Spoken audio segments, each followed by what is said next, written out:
bawiin inyong ito. So, hindi na ko bago sa atin yung mga ipinahayag ni Jesus na tungkulin ng mga apostol na sabi nga natin para sa paglilingkod upang ipahayag ang paghahari ng Diyos. So, narito ang paghahari ng Diyos. O, darating na. Ang tawagin natin ay the now and yet to come. Ang ngayon at ang darating na paghahari ng Diyos. So, bahagi ko yun at pwede natin pagdilay. Pangalawa ay ang mga magpagaling sa mga may sakit, buhayin ng mga patay, ay kakibat na ito ay sa paglilingkod para sa paghahari ng Diyos. At pangatlo, sabi nga rito ay bawiin ninyo. Hindi tayo pinapayagan na mag-curse, sumumpa. Bawal sa atin ang sumpain ng sino man. Pero tayo ay lalong-lalo na yung mga alagad ay makaikapangyarihan magbigay ng kapayapaan. At sa loob din ng ating banal na pagdiriwang ng misa, tayo nagbibigay ng kapayapaan. Pero dito, maliwanag rin na pwedeng bawiin. Hindi mo pwedeng sumpain. Pero pwede mong bawiin. Bahagi ho. Bawiin ang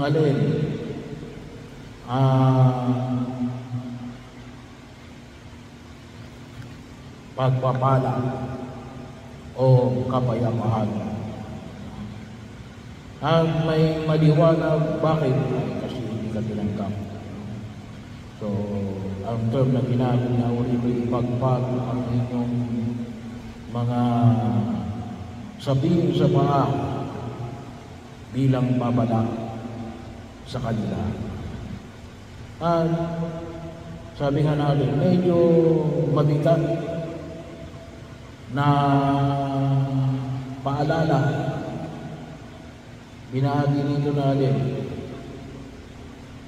sa araw ng paghukom ay hindi na mabigat ang ipaparusa sa mga tao sa bayang yaon. Kaysa hindi lamang may kaparusahan, ngunit hindi saan sa parusa na dinanas ng Sodoma at Gomora. So alam naman natin yung nangyari sa Sodoma at Gomora ay nilamon ng apoy. So bahagi yun yung pagkakataon na yun na manunubuan natin sa lumang tipag sa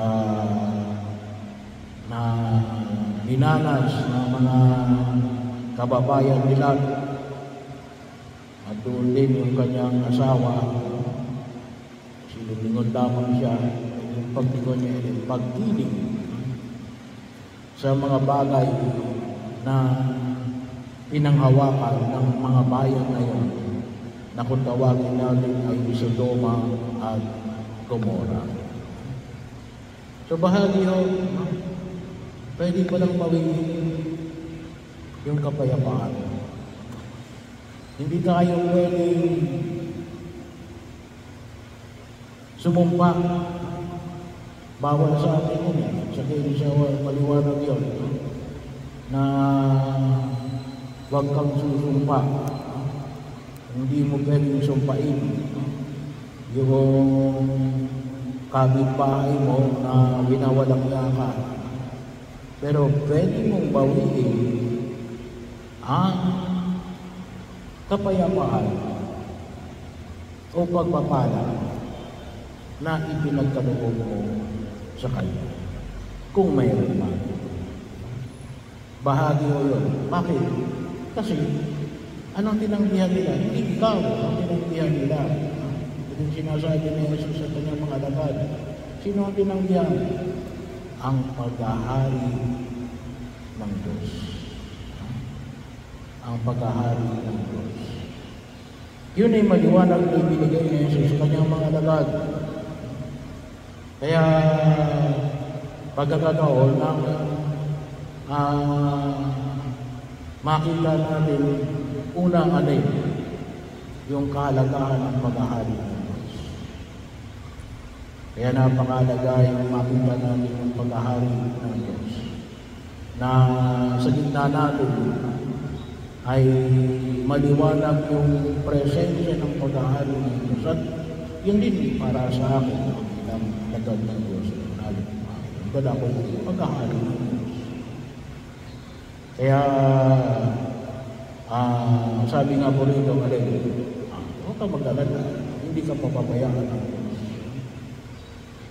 At nakita naman natin ito, kahit anong panahon ng pandemya, ay maliwanag na rin, hindi tayo pinapabayaan ng Diyos. Partikular, bilang alagad ng Diyos. Sa loob ng 30 taon, sa mga karanasan na naging bahagi ng pagkilos, hindi ako pinabayaan ng Diyos. Bakit?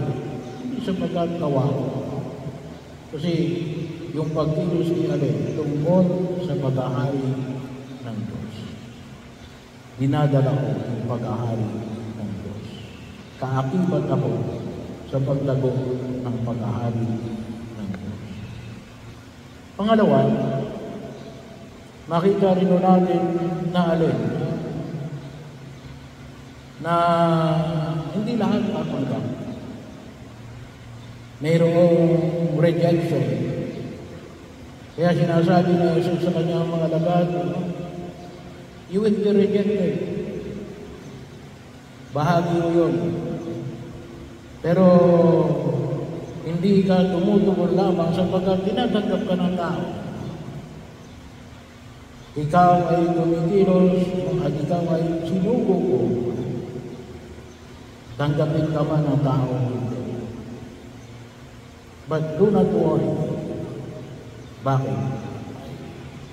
Yung mga hindi tumanggap sa iyo, ano yung pinili nila? Sarili nilang kapahamakan. Kasi yung dala mo ay alin? Kaligtasan. Paghahari ng Diyos. Pagbabasbas. Kapayapaan. Kaayusan. So, bahagi rin na kung saan yung makikita natin. Bagaman sabi nga ni Jesus, ay bahag na kataon na yung sinabi niyang bawiin mo, well, not as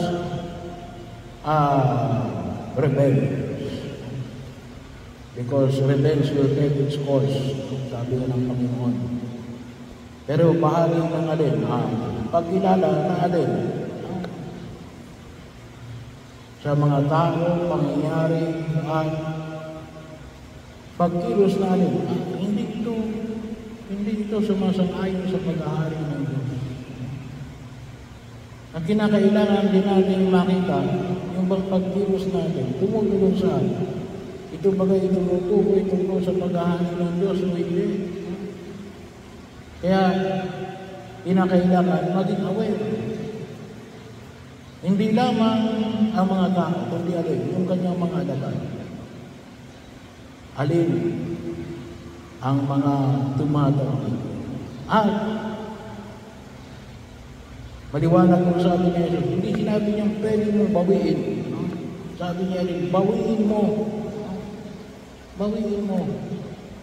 Hindi na sa iyo kung babawiin mo, hindi. Ang sinasabi ni Jesus ay bawiin mo.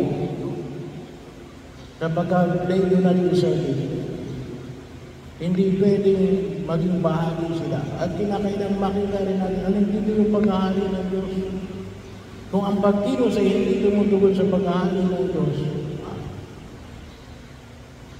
huwag mong pagtutuunan ng pansin sapagkat masasayang ang iyong panahon at pagkilos.